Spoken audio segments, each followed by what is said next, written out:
Hello, everyone, and welcome to the Happiness Journey with Dr. Dan podcast, where every journey is worth living. My name is Dr. Dan, and I'm your host for today's episode. I'm a bilingual neurolinguistic programming and cognitive behavior psychotherapist specializing in anger management issues, both court-appointed and private, marriage counseling using the EFT method, dissociative disorders, narcissistic personality disorders, depression, anxiety, dream analysis, and also provide life, business, and retirement coaching support. I provide individual one-on-one session in both French or English and also do group setting. If you need any assistance, reach out to DMV Therapy and Coaching Services at 301-325-1550, and our website can be found on lifecoachdanamzalai.com.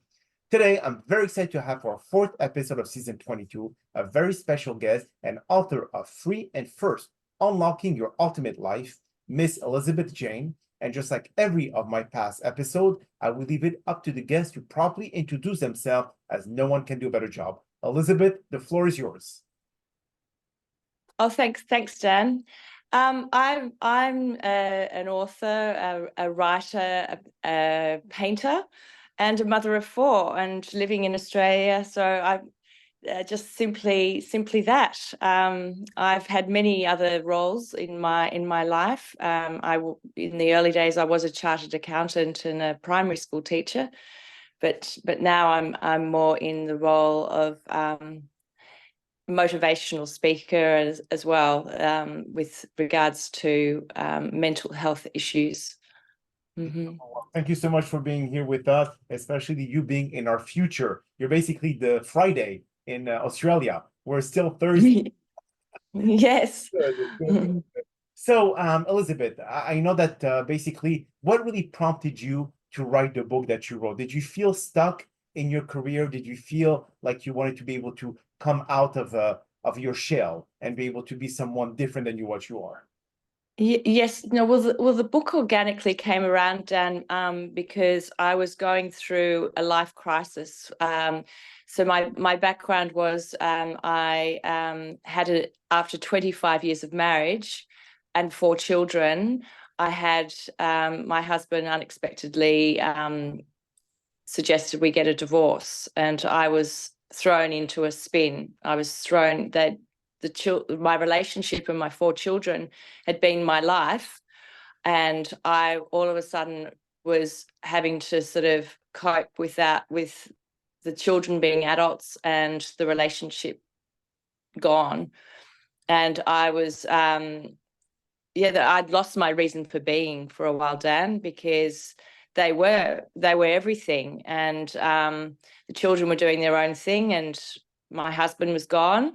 And so in the early days, I was just trying to follow my joy, to cope with each day. The very early days, it was really just, the therapists say, just do something every day, whatever you can, just to bring you out of your deep depression, despair that I was feeling, sense of unworthiness, victim mentality. How could this happen to me?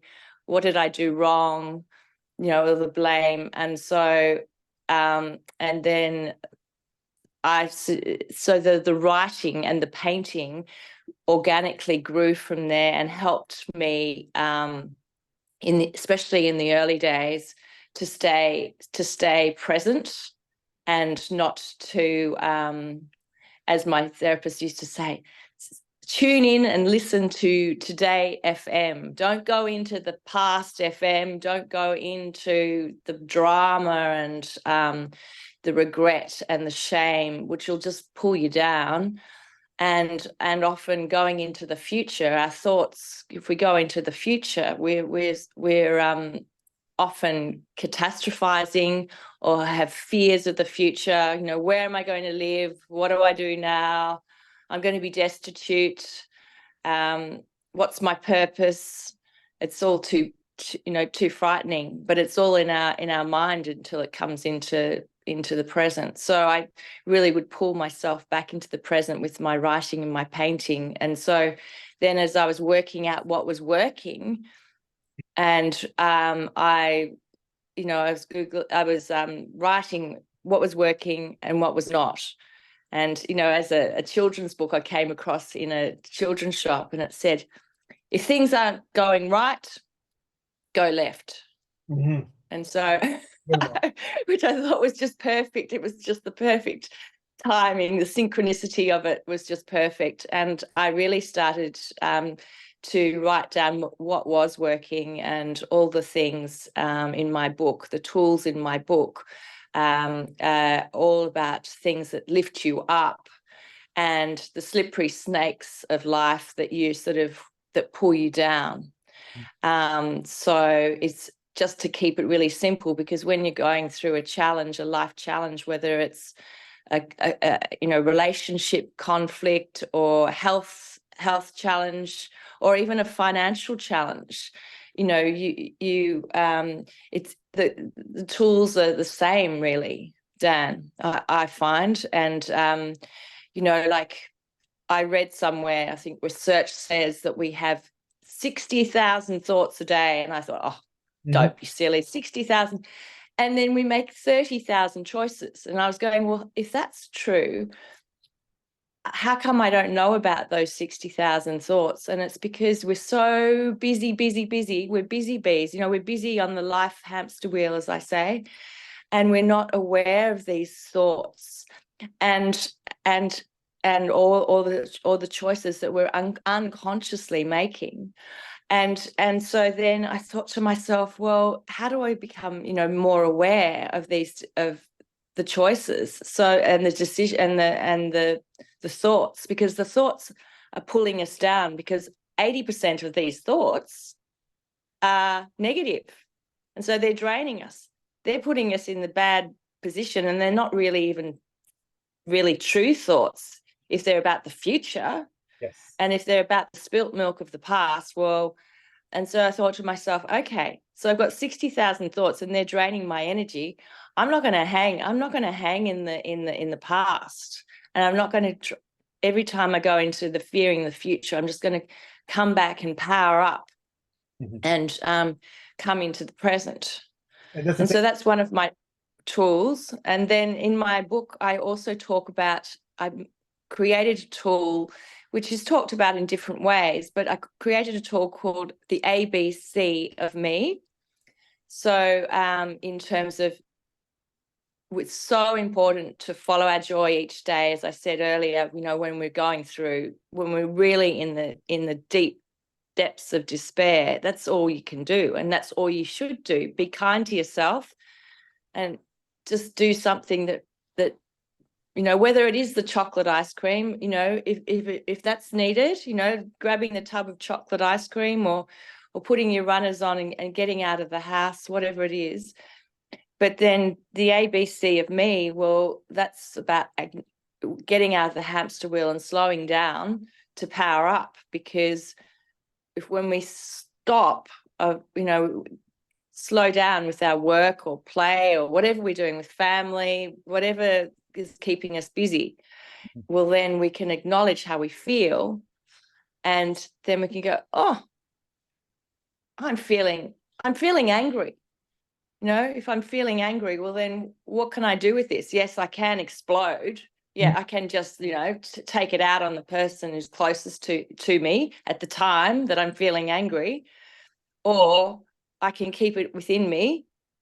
But yeah, I don't think that's good either, because keeping it within has been shown to, lift cortisol and cause health issues. And so I thought, okay, right. Okay, so exploding is no good for me and my family and my people around me, and keeping it within me is no good. So I have to find a middle road. And so then it's just what I talk about is, B, the boundaries. A is acknowledging, allowing, accepting where you're at, what emotion you can feel, and then setting a boundary to meet your need. So if you're feeling angry, the boundary might be having an empowered conversation with the person who's causing you to be angry, and setting a boundary in place, setting something, I'm feeling angry when you do X. Is it possible that, we can look at some other way of doing this, that I'm comfortable with and that you're comfortable with? So there are a few tools that I really, I couldn't believe when I was going through the divorce and I was in the depths of despair that there was no manual, and I was really looking for a manual to get me through, to make me feel good, Dan. Where's the manual? Yeah, so I And mean, so that's what I suppose my book became, a manual on how to lift out of the trouble you're in. but the thing is that there's authors as well. Like, I'm not sure if you know Eckhart Tolle. He wrote The Power of Now, and he did Yes, something very similar as to people yes, lack mindfulness. They always yes. fear, or they always worry about a future that is, not yet happening. Fan- Yeah, Fantasy. yeah, exactly. Mm, It's too much on the things, like you said, to spill milk. How can we change that? The past has already happened. So mm. what's the point of focusing too much? And that increase the level of cortisol, which is a stress hormone, and then that puts you in a very unhealthy position mindfully. And I mean, through your mind, your physical body is getting affected, etc. So it's just like basically the perfect storm. That's what's Yes. inside your body. And people still don't learn. We always continue making the same mistakes. Mm. Well, hopefully we do learn. I think we just want to be kind to ourselves, Dan, don't you think? Because sometimes, it takes what I found, it took a lot of vulnerability to feel my feelings, and I didn't like going there because these feelings are pretty uncomfortable, these emotions. Sometimes it's so easy to just stay busy and keep busy with work, or keep busy with, partying, or whatever it is that you're keeping busy with. And it takes a lot of determination and courage and focus. And sometimes I'd take one step forward and three back, and you think, well, God, when am I going to get to this end of the tunnel? What is this? And it does take, on the journey, I think we just have to be kind to ourselves, that if we do take those three steps back, well, we do, that's how it is. And be kind to ourselves, and don't have that expectation that, oh, well, we're just going to wave the magic wand and everything's going to be fine tomorrow. Like, sometimes we just, one step forward, we should reward ourselves. You think as well, Elizabeth, that people, unfortunately, if they don't have closure in their relationship, do you think that all of what happened to you was caused also because after 25 years of marriage, your husband just suddenly wanted to have a divorce and he never gave you the reasons? Yes, well, that's a very interesting question, Dan, because I was thinking that I needed to know why he wanted a divorce, so as I could heal. So I was totally out of left field, and I had no idea why. And so I can remember, it seems like a bit of a dream now, because it was, when this divorce went for 5 years, so it was a long period. And I remember asking, why do you want a divorce? Is it because you've found another woman, or and he just said, fallen out of love. I've fallen out of love, and that just plunged me more into unworthiness.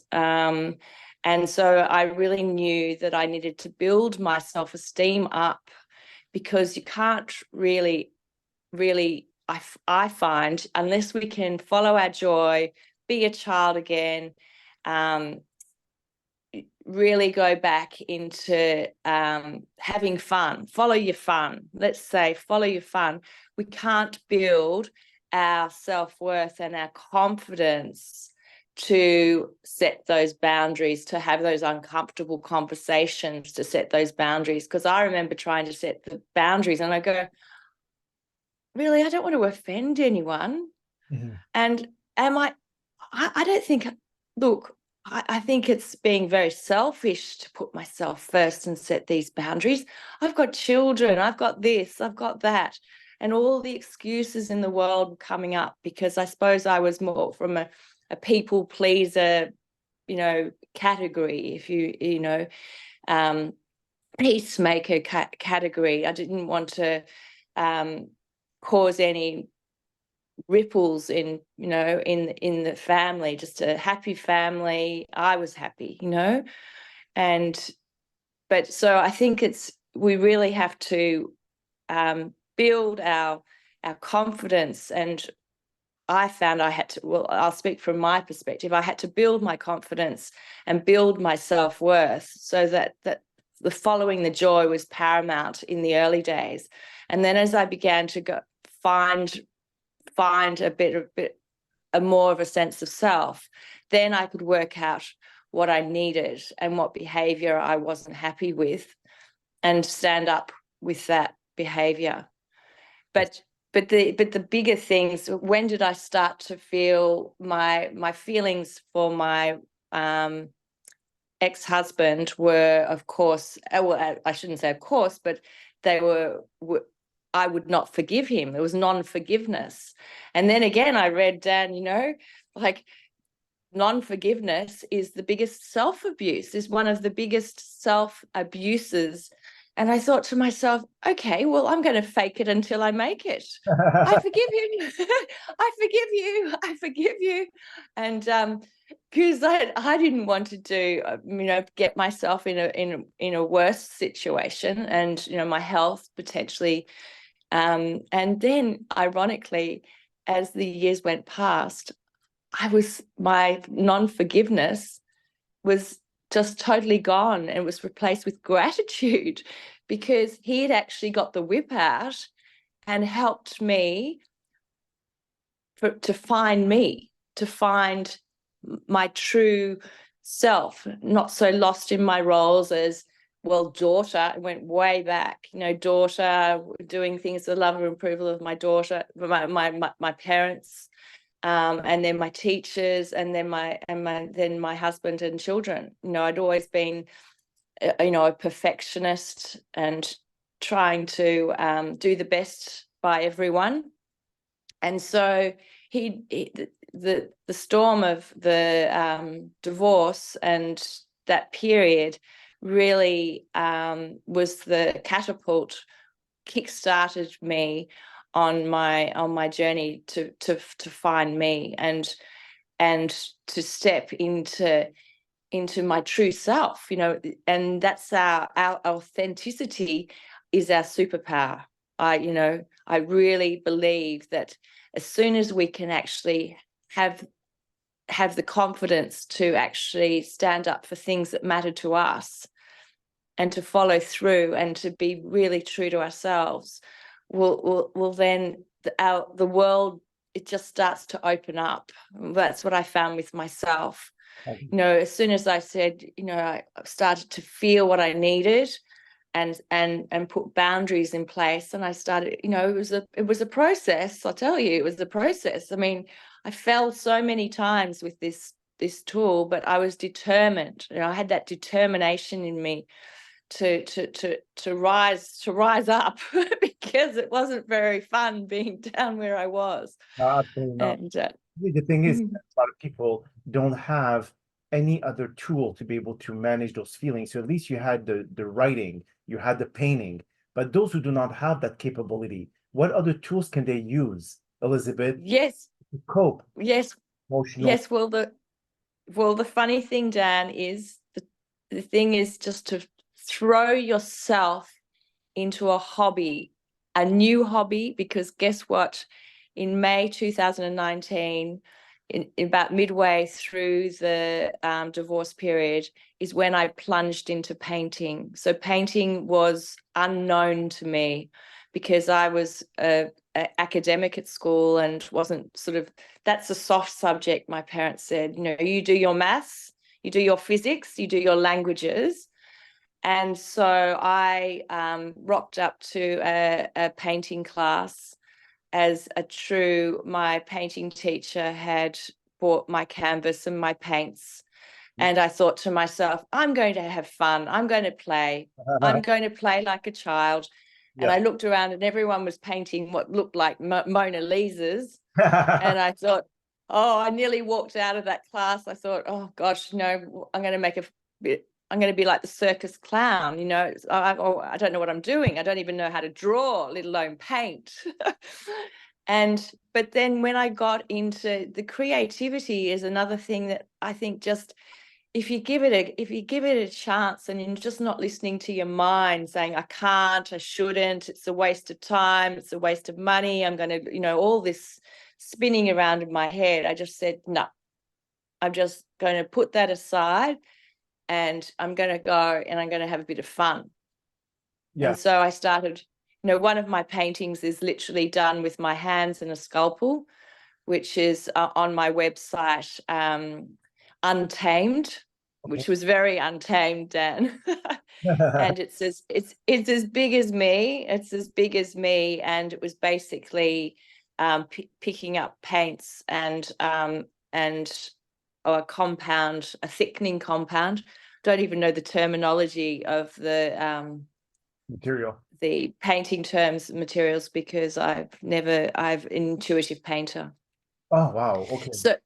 So intuitive painters. So that's the thing I'm saying. It doesn't really matter to throw yourself into something creative, whether it's getting your car to work. If you're a car enthusiast, spending time with your car, anything creative, handyman jobs.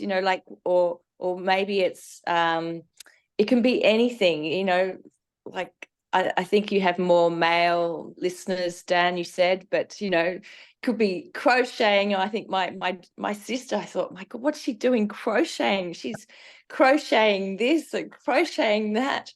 And it doesn't really matter what it is. It could be, just give it a go, give a sport or a hobby a go and don't have any expectation except to have fun. And you never know where it may lead. As with, I wasn't writing it. I was a chartered accountant, and I did skip into, I am a primary school teacher as well. And I coached teenagers with mental health with the Raise Foundation in Australia. So I have done worked with mental health before, but the main thing I think that helped me with my mental health was just really having no expectation and just doing something fun each day without a doubt. It really helped me step up and start feeling good. And do you think it is because when we go through a traumatic event, we lose our purpose, we lose our meaning, and because of losing our meaning, by doing something such as like a hobby or a new hobby that we have not done before, we have now suddenly something to hold on to, a mission or a purpose in life. So do you think that kind of help as well, the reason as to why people should focus more on what is the next step I need to take versus what should I have done different to avoid the situation I am in? But then again, it's going back and trying to deal with spoiled milk or deal with spilled milk. I mean, whatever it is. So we never really learn. Yes. Well, I think that if we can, yes, well, we want to learn from our past experiences. And what I learned, that's the thing. I really think another important thing that helped me was that I wanted to learn the lesson that the experience had given me. So if I am an optimist, and I think that challenges come, but those challenges I talk about in my book again, that obstacles are opportunities, not can be, are opportunities, depending on how you handle them. So when I looked at, okay, this divorce, it's like, it's just pretty testing. It's going on for 5 years and it's testing me in so many areas. But it was the opportunity to actually stand up and to no longer be walked over, basically, and to stand up for matters. And it was a boundary lesson for me to actually, and it did take me 3 years to actually, as I said, it was baby step forward and then 3 back, and and following the tools that I write about in the book, sometimes I just threw them out the window and thought, this is just too much, and then I just hop in the bath. That's what I do. Hop in a bubble bath and just try and forget everything, So I think that's another tool that can help, is seeing that the obstacle, what's it trying to teach me? What's it trying to steer me? Am I out of flow? Am I out of flow with my life? And what can I let go of? What can I let go of? And what can I take to replace it? What relationships are a bit toxic for me? Let's do a bit of a shuffle here and go, what's working and what's not? Simple as that. What's working, what's not? Draw a line down the middle of the page, and I'd write on one side what's working and what's not. And it naturally just happened for me with the divorce, because a lot of the toxic people, so to speak, went with the divorce. And so and then I had a sort of a fresh palette, there was just, okay, well, who I want in my life, supportive people. I want, people who lift me up and support me. And so I was on the other side of the page of the things that were helping. I would try and focus on those every day. So yes, besides that 10 minutes of joy, following my joy, well, I'd also go, okay, well, I'm feeling bad. I'm going to go to my to-do list. I'm going to go to my list of things that I can do when I'm feeling, down. And, it's okay, it's ringing Dan, or, it's ringing a girlfriend. It's ringing a mate, or, it's catching up with someone for coffee, or, whatever it is. Yeah. So if you could tell our listeners before we conclude this podcast, where can they find your book? Yes. The best way is to jump onto my website, elizabethjane.com.au. We have .au at the end. If you don't have the .au, you'll jump onto some other website and go, well, what is this?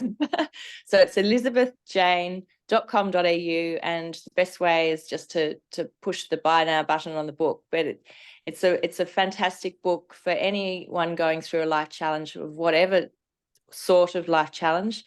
So and all my podcasts and interviews around Australia and the world are linked into my Facebook, which you can follow.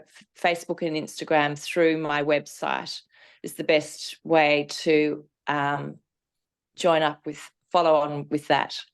Beautiful. Yes. Well, Elizabeth, that is all the time that we have for today's podcast. And I really appreciate you taking the time out of your busy schedule to join us. And thank you again for participating and inspiring our many listeners with your incredible story all the way down in Australia. Now, we hope that you all enjoyed today's episode. And I'm also very excited about the many upcoming guests that we have scheduled for season 22 of the Happiness Journey podcast, filled with inspirational stories just like the one that you listened today. Now, here are some concluding words of wisdom. Learn to embrace the liberating power of focusing on what brings you joy and freedom. Redirect your energy towards the aspect of life that light your soul on fire, and let go of what no longer serves you. Recognize that true freedom lies in releasing the burden of the past and embrace the possibility of the present moment. Choose to dance with the rhythm of positivity, letting the winds of change carry you towards a life filled with purpose and fulfillment. With each step forward, celebrate the victories, both big and small, and watch as your world transforms into a symphony of joy and abundance. My name is Dr. Dan Amzalag, and you may all keep pursuing your amazing journey in life.